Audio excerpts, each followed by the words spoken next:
We treat bruxism, tooth grinding, TMJ, opening, closing, pain in the joint as a non-surgical step for us. So we do the first step for it.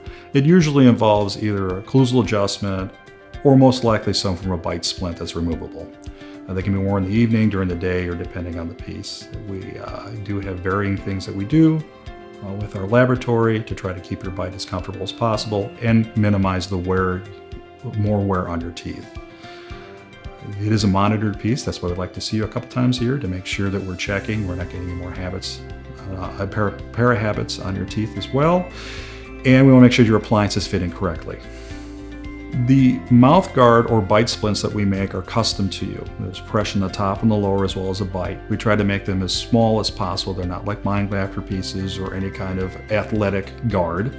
They are made of a hard material with a soft liner inside, so they are comfortable to wear. They can be done in several colors. We prefer clear. It's a little easier for people to have. I wear one myself, and I find them not to be much of a problem.